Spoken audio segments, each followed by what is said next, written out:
4 বছর বয়স, তখন আমের সময় ছিল, 4 বছরের বাচ্চা।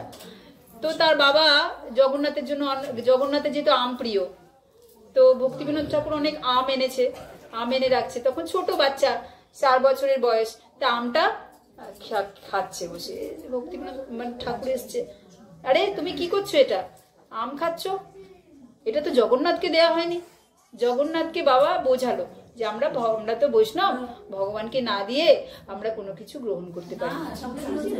তো সেই থেকে ভক্তি সিদ্ধান্ত সরস্বতী ঠাকুর অপ্রকট হওয়ার পর্যন্ত সেই 4 বছরের বাচ্চা, তার কত বুদ্ধি, তিনি সারা জীবনে আর আম খাননি। কেন?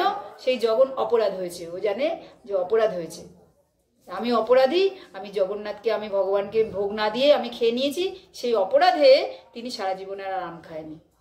পরবর্তীকালে তিনি যখন আচার্য হলেন, অনেক শিষ্যরা তার জন্য, অনেক ভক্তরা প্রচুর ফল নিয়ে আসতো, কিন্তু আম কোনোদিনও, এখন জিজ্ঞাসা করতে অনেকে যে আমি কি সমস্যা, আপনি আম কেন খান না? তখন বলছে না, হ্যাঁ আচার্যদের না, সাধুদের, শুদ্ধ বৈষ্ণব ভক্তদের ভেতরে যা থাকে বাইরেও তাই থাকে।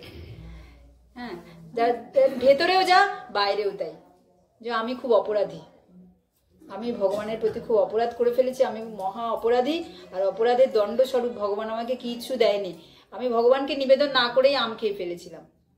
তিনি অপ্রকটে স্বীকার করতেন, তাই আমি সারা জীবনে তিনি আম খাননি। তারপরে ভক্তিবিনোদ ঠাকুর যখন দেখছে তো ছেলে যে বড় হচ্ছে, এখানে ওখানে ঘোরাঘুরি করছে, তখন 6 বছর বয়স, তখন ভক্তিবিনোদ ঠাকুর তাকে বোঝালেন, দেখো তোমাকে এখন হরিনাম করতে হবে। আচ্ছা তোমার সঙ্গে সঙ্গে করবো, তুমি যখন করবে তারপরে পরে করবো। বলছে না, তোমাকে প্রতি নিত্য নিয়মে তোমাকে নাম জপ করতে হবে। তখন ভক্তিবিনোদ ঠাকুর তাকে নৃসিংহ মন্ত্র দিয়ে দিলেন 6 বছর বয়সে। হ্যাঁ, নৃসিংহ ভদ্রং, আবার নৃসিংহ আরতি যে করি না, মৃত্যু মৃত্যুম নমাম, নৃসিংহ মন্ত্র দিয়ে দিলেন এবং হরিনাম জপ দিয়ে দিলেন, অর্থাৎ ভক্তিবিনোদ ঠাকুরই তাকে হরিনাম দীক্ষা দিয়ে দিলেন।